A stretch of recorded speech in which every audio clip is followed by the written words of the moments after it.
Bueno, hola a todos. Quiero dar la bienvenida a Paul Venegas, director de la película Vacío. Es una coproducción de Ecuador, Colombia y Uruguay que trata sobre la migración ilegal de chinos en Ecuador.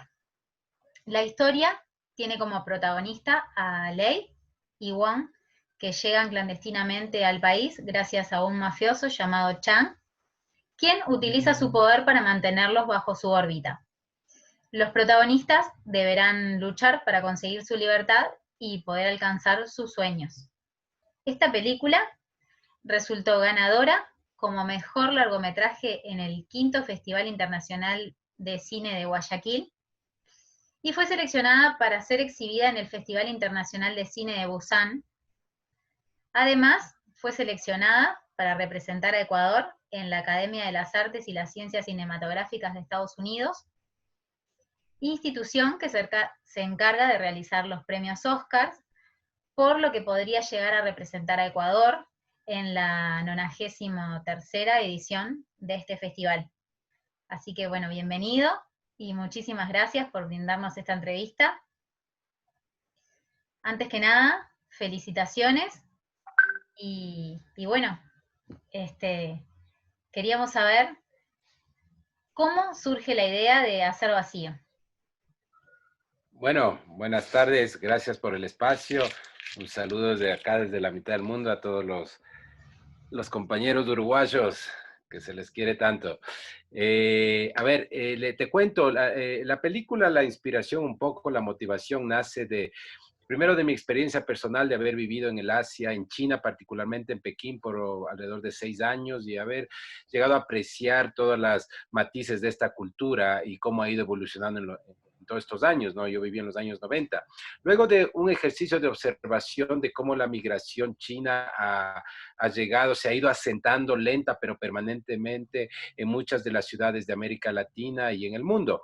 En el Cono Sur, en el Río de la Plata, ustedes deben recordar, hace 10 años o por ahí, uno iba al supermercado del barrio, iba al supermercado regentado por un porteño, digamos. Hoy en día ya uno no va a eso, sino dice, me voy al chino. Y seguramente muchos de ustedes tienen amigos que salen, dicen eso, ¿no? Pero el mismo fenómeno se replica en ciudades como Sao Paulo, en Madrid, en Valencia, en Milán, etcétera, donde no es esta migración marginal que se da a otras partes del mundo, es una migración que se sustenta ya con estructuras económicas establecidas, etcétera, pero finalmente una migración. Entonces, de esa capacidad de observación y en mi país, particularmente en Guayaquil, desde el año 2008, en esa época, el gobierno de esa época abrió las fronteras al mundo y no dejó de pedir visados prácticamente a todas las ciudadanías, lo cual estaba en principio bien, pero llegó una oleada de migrantes como de 30,000 chinos, muchos de ellos se asentaron en Guayaquil, y muchos de ellos usaron al Ecuador como un trampolín a otro destino. Normalmente los Estados Unidos, la típica migración ilegal, llegar hasta México, cruzar la frontera ilegalmente y bueno, llegar en el caso de mi personaje como Lei a Nueva York. Nueva York es esta especie de Disneylandia o algo así, la meca de los chinos, ¿no? De Nueva York es algo muy especial para ellos, pero otros también usaban como trampolín hacia el cono sur, justamente hacia Buenos Aires, etcétera. Entonces de ahí nace toda esta idea de retratar esta comunidad muy poco visibilizada en el mundo y sobre todo bajo una óptica occidental. Bien, bueno, más del 70% de la película es en idioma mandarín y los actores seleccionados no son actores profesionales. ¿Qué desafíos enfrentó el equipo con esta situación y como director a la hora de guiar, cómo fue que te desenvolviste con el tema del idioma y bueno, también guiar actores que no son profesionales, ¿cómo fue? Sí, fue el proceso de casting de las cosas que más rescato en toda la realización de esta película. Me encantó porque decidí en un momento, cuando empezó el proyecto, yo había ganado un premio importante en China en desarrollo y eso abrió las puertas a una coproducción con China y obviamente a un casting profesional chino, pero allá la industria del cine es muy grande, muy desarrollada, de presupuestos que no son la realidad nuestra. Entonces, cuando yo buscaba estos actores, resultaba que aunque fuesen su segunda película, ya te querían cobrar $500,000, que es más o menos el presupuesto de la película. Entonces, desistí eventualmente después de 10 viajes a China entre 2015 y 2016 y dije, bueno, esto hay que, me parece interesante. También había yo ya trabajado como productor en otras películas con actores naturales y los procesos siempre fueron buenos. Entonces decidí volcarme a encontrar mis personajes en la comunidad china de Guayaquil, sobre todo, y otra ciudad que se llama Quevedo. Entonces hicimos un casting de 6 meses de diferentes redes sociales chinas, diferentes espacios del barrio chino de Guayaquil. Y bueno, de ahí surgieron todos estos personajes que se fue seleccionando, hubo mucho interés y finalmente llegamos a los seleccionados. Entonces hice un proceso de más o menos 3 meses de ensayos, arduos ensayos de diferentes maneras, con muchas referencias. Trabajé mucho el cine de Wong Kar-wai ante estos actores no profesionales, cada uno con un perfil de historia muy diferente y lo que me interesó en ellos es tratar de potenciar en sí las emociones que ellos ya en su vida cotidiana tienen como migrantes, ¿no? Esas ansiedades. No todos son iguales, unos han migrado por razones económicas, otros por razones existenciales, políticas, fuese lo que fuese. Entonces, cada uno tiene diferente motivación. Entonces, traté de potenciar eso. Trabajamos con un director de actores en el cual él les enseñaba método y yo trabajaba más la intención de los actores, ¿no? Entonces, profundizaba mucho en sus experiencias personales para llegarles al punto emotivo, ¿no? Así los preparaba también previo a las escenas, a la filmación. Eso fue por un lado. En cambio para el equipo técnico el reto fue que, bueno, como ellos decían, no entendemos nada de lo que sucede en el set. Entonces, nadie había, yo hablo mandarín por los años que viví en China, aprendí mandarín. Entonces lo que tenía era un continuista efectivamente de habla mandarín, un chino, y solo los dos entendíamos. Entonces el equipo decidió, no sé, fue como una cosa, la primera asistente de dirección sí le costaba no poder aportar, ¿no? En estos temas y concentrarse en otros temas, en el manejo del set sobre todo. Les costaba, pero finalmente decidieron, o sea, era una cosa que, bueno, nos vamos a volcar a nuestro arte, cada uno, el fotógrafo concentrado en la fotografía, el otro en el sonido y así, etcétera, etcétera, en el arte. Entonces, como que lo que sucedía transcurría en el set, lo veían con mucho interés, pero muchas veces no podían aportar por esa razón de la lengua, ¿no? Pero fue un proceso muy, muy lindo, muy dinámico, no hubo mayores sobresaltos y estuvo chévere, como se dice acá.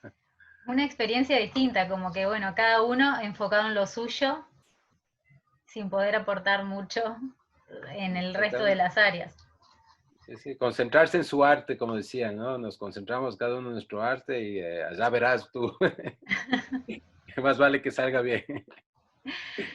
Salió muy bien, te puedo Gracias, decir. Desde mi punto de vista, por lo menos salió muy bien. gracias. El actor ecuatoriano Ricardo Velastegui, quien encarna a Víctor, en un momento de la película le dice a Wong algo así como, venir de tan lejos para terminar trabajando en un local así, y por lo menos desde mi punto de vista, esto como que me quedó resonando y bueno, me parece que es la clave de la misma.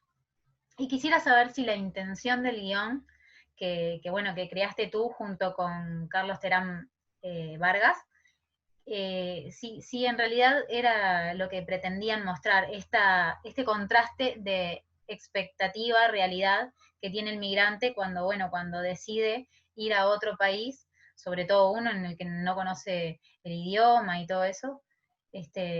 Bueno, si ese era lo que la intención de ustedes, mostrar ese contraste entre expectativa y realidad. Sí, yo creo que efectivamente por eso de ahí viene el nombre también de vacío, ¿no? Este salto a lo incierto, a la incertidumbre del futuro, que creo que es el viaje emocional que finalmente narra la película, en estas emociones que empieza con esta emoción de la esperanza, ¿no? Del deseo, que uno cuando quiere ir tiene una expectativa muy grande, de ahí se hace un sueño a sí mismo de qué es lo que va a hacer, pero finalmente eso no se logra y empieza la desilusión, ¿no? Que luego da paso a la nostalgia, a recordar el por qué me vine, mi familia, etcétera, mi país, mi gente, mi comida, y eso te lleva al ardor, que es un poco ya la ira entre por qué diablos me fue que tomé este salto, y finalmente quedas con esa sensación de vacío, ¿no? Entonces yo generar esta expectativa, nosotros del Ecuador ha sido un país con una tradición migrante fuerte, a partir del, digamos, del corralito, la crisis bancaria que hubo acá también esos años, la gente se fue a España, a Estados Unidos y hasta ahora, ¿no? Es un país que ha sufrido bastante de ese fenómeno, ¿no? Y muchos de ellos sé que van, gente con poca educación del campo, va a trabajar en cosas muy meniales, como puede ser un, un, un almacén. Sin embargo, eso es este viaje, esta migración, este salto que pegas de Estados Unidos, que mal o bien no está tan lejos, no está acá nomás al norte, y pegan ese salto, siempre llegan a familias, etcétera, donde ya trabajan, vínculos, etcétera, mientras venir desde la China, desde realmente cruzar clandestinamente tan lejos hasta llegar al continente americano para ser solo un dependiente, es como que le cuesta mucho al personaje Víctor entender eso, ¿no? Y la intención del guión era justamente poner en contraste esas expectativas que uno puede tener, ¿no? Porque ahí está la dualidad de que también Víctor en un momento llama por teléfono a su familia y se entiende que la familia está en España, en este caso, está afuera, ¿no? A pedirles plata, ¿eh? Y quién sabe de qué están trabajando ellos. Entonces, ahí está esa contradicción de alguna manera que se produce, pero que siento que es real, ¿no? Que las expectativas son, todos tenemos expectativas altas y finalmente solo terminamos trabajando en un almacén como dependientes y ahí está lo duro, ahí está lo duro. Bueno, la película se estrenó en Ecuador en marzo de este año. ¿Cómo ha afectado el tema bueno, de la pandemia, del coronavirus, a la exhibición en las salas internacionales? Bueno, en realidad se estrenó en enero, 24 de enero de este año, que justamente era el Año Nuevo Chino, entonces como que era una fecha propicia, digamos, y tuvo un primer fin de semana muy bueno, muy positivo. Se estrenó en 40 salas, es bastante para un país pequeño como Ecuador. Y nada, alzamos los brazos al final, ese primer lunes que teníamos los reportes, pero justamente ese lunes 27, martes 28, empezaron las sospechas de los primeros casos de coronavirus acá, que en realidad terminan siendo solo sospechas, pero eso dio pie a que los ministerios inmediatamente ya pasen misivas, comunicaciones de evitar aglomeraciones, etcétera. Ya hubieron varias instrucciones de parte del Estado en que nos alejemos, ¿no? Y la gente en sí ya se asustó. Entonces, de ahí en adelante, las siguientes 2, 3 semanas que la película estuvo en salas, ya la gente dejó de ir totalmente en general, a ver cine de donde sea. Entonces le afectó mal, digamos, le afectó directamente mal, no cumplió las expectativas que teníamos. Y luego empezó este proceso internacional de primero ir a ser escogida por el Bafisi en competencia, pero finalmente 2 semanas antes se canceló el festival y a pesar que estaba ahí en el catálogo, una linda crítica. Y luego en el Festival de Cannes, en el mercado de Cannes, hicimos unos screenings en el mercado y ahí se convocó muchos distribuidores, programadores de festivales y finalmente la escogió Busan, Festival Internacional de Cine Busan. Como saben, es un festival muy grande, lindo, prestigioso, y para mí fue sí un logro interesante por el tipo de película que es. Y fue el viernes pasado la premiere en Busan y ahora empieza recién ese recorrido internacional. Entonces no sabemos cómo va a recalar en salas de cine. Hubo ya en marzo, hubo un interés puntual de un distribuidor en España, quería estrenar en 20 salas independientes, estaba bueno, y a la semana empezó la cuarentena. Entonces ya, bueno, no hemos tomado contacto de nuevo y estamos recién las cosas están medio normalizándose, vamos a ver.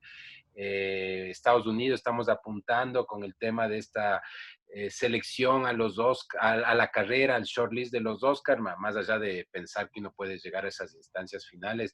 Lo que le interesa a mí personalmente a la película es tener notoriedad, ¿no? Notoriedad que permita una distribución, ponte dentro de la diáspora china, ¿no? En Estados Unidos, que es muy grande, muy gigante, aparte de la latina. Entonces creo que puede encontrar un circuito independiente por ahí de salas y plataformas que puede funcionar. Y lo último es que, bueno, a partir de lo que fue afectado en Ecuador, las salas conscientes de esto, recién hace una semana, yo les solicité el reestreno y conscientes de esto, y porque a mí me gustó la película, digamos, vieron los números y dijeron, bueno, relancémosla y la vamos a reestrenar en marzo, abril del próximo año. Todavía no se define la fecha, pero ya hay la aprobación de los exhibidores, que es lo fundamental.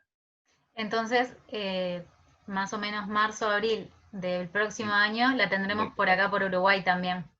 Sí, sí, sí, el coproductor Esteban Schwerer de La Suma, que hicimos un gran trabajo, fue una gran colaboración, porque todo el sonido la mezclamos allá. Yo soy muy orgulloso del sonido de la película, pero apreciar ese sonido que lo hicimos allá con Fede Moreira y Alejandro Grillo en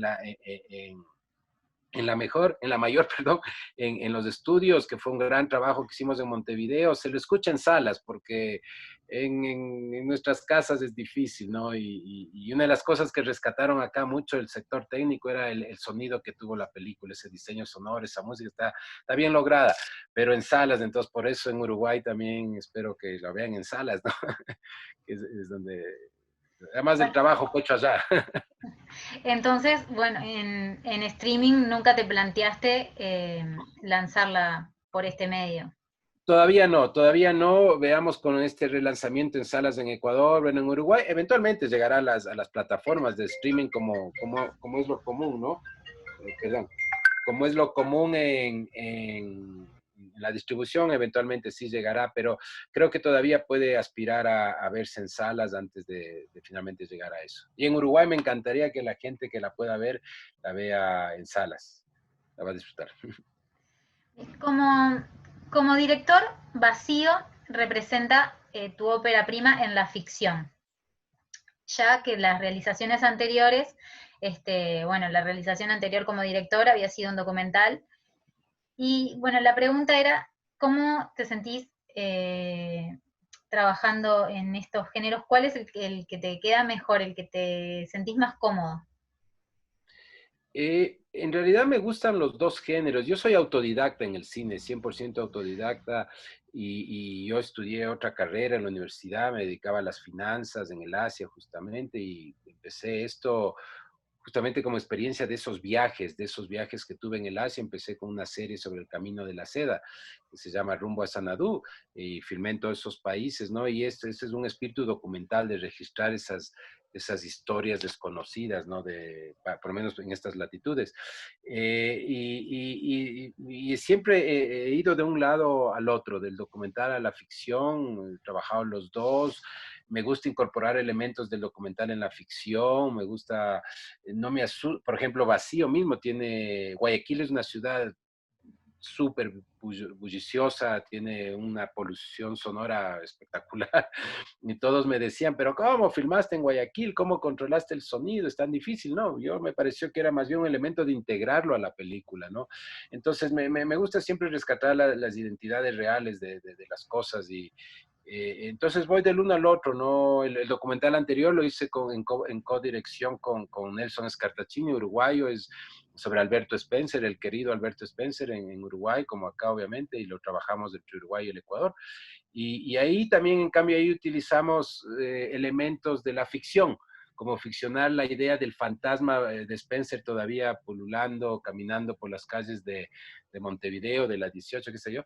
Entonces ahí, en cambio, recurrimos un poco a ese elemento de la ficción. Entonces, me agrada los dos géneros, y sí me siento cómodo en la medida que lo pueda hacer, digamos, obviamente, trabajar los dos géneros. Bueno, eh, para ir terminando, te quería preguntar, ¿cómo ves el cine latinoamericano? Y creo que es muy diverso, ¿no? Hoy en día, sobre todo, ha ido desarrollándose, evolucionando muchísimo. Creo que hubo una etapa en la cual el cine latinoamericano se ancló mucho en los fenómenos sociales, en los traumas colectivos sociales que existieron, como obviamente pertinentes en cada país. Entonces se veía mucho de eso, ¿no? Pero ahora, ya desde hace algunos años, en cine argentino, ustedes uruguayos hacen grandes cosas. Acá en Ecuador nunca pasamos por un trauma colectivo tan grande, por eso dicen que carecemos de una identidad cinematográfica, pero más bien yo lo considero que es un cine más de ombligo, sí, pero ha habido muchas propuestas, ¿no? Entonces creo que a mí me gustan mucho las historias de Latinoamérica, creo que uno se puede identificar muchísimo. No me gustan mucho a veces las postales de Latinoamérica, que muchos a los europeos les gustan, y tampoco los que les gusta ver los traumas psicológicos, sociales, a manera de postal que en Europa les encanta ver esto de los latinoamericanos, ¿no? El cine muy auténtico, muy real, es lo que me gusta mucho, ¿no? Hay cosas muy fantásticas en Latinoamérica, creo que es uno de los cines que más se ha potenciado en el mundo en los últimos años, definitivamente. El ojo está en Latinoamérica, creo que de todo lado, en el Asia, hoy en día en China, por ejemplo, empiezas a estrenar películas latinoamericanas, cosas que antes no sucedía, por todos los logros que está teniendo, ¿no? Entonces, el talento de Latinoamérica es fantástico a nivel técnico, actoral, y ojalá siga creciendo, ¿no? Ojalá, bueno, sí vamos a seguir creciendo, ¿no? Pero que nos visibilicen más y más y más, ¿no? Sin querer llegar a Hollywood, porque esa es otra cosa, otra dinámica. Bueno, no hay que compararse.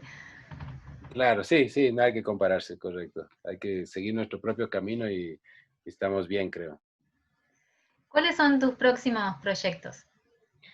Y ahora mismo estoy ya en desarrollo avanzado de un largometraje que se llama Hablar Solos, ficción. Es basado en una novela que tal vez la conozcas, de Andrés Newman, de Hablar Solos. Andrés Newman es este escritor argentino que reside en España desde hace muchos años y que le ha ido bastante bien en su oficio. Bueno, es una adaptación sobre esa novela, es una coproducción con el Perú, es una historia bastante íntima, personal, sobre la desintegración de una familia a raíz de contemplar la enfermedad letal del padre de familia, ¿no? Entonces ese reencuentro es también una película muy femenina, del personaje principal, esa reflexión, esa crisis existencial que ella empieza a partir de sentirse en esa situación, ¿no? Se filma entre Ecuador y Perú, eh, la, lo árido del norte del Perú, esos desiertos, ¿no? Vamos en busca de la ola, los personajes, padre e hijo, van en un viaje, en un road movie en busca de la ola más larga del mundo, que está en Chicama, al norte del Perú. Son surfistas y van en búsqueda de eso. Bueno, eso, si todo sale bien, vamos a filmar en octubre del próximo año, es en un año justamente, y en eso estamos, eso es lo principal. Luego estoy desarrollando un par de series como productor, que es un thriller político que se llama La Era de la Ambición, y otro documental, una serie documental que se llama Latinoamérica Imaginada, sobre los imaginarios urbanos de América Latina. En esos proyectos ando. Bueno, muchísimas gracias nuevamente. Desde Uruguay te deseamos un éxito tremendo con esta película y bueno, con los próximos proyectos también.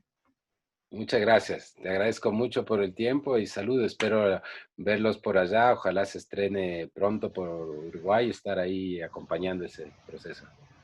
Gracias. Esperemos que sí, esperemos que termine todo esto rápidamente. Así. Ahí estaré, mi querido Uruguay, querido Montevideo. Bueno, muchísimas gracias, Paul. Dale, muchas gracias. Saludo a todos. Chao, chao.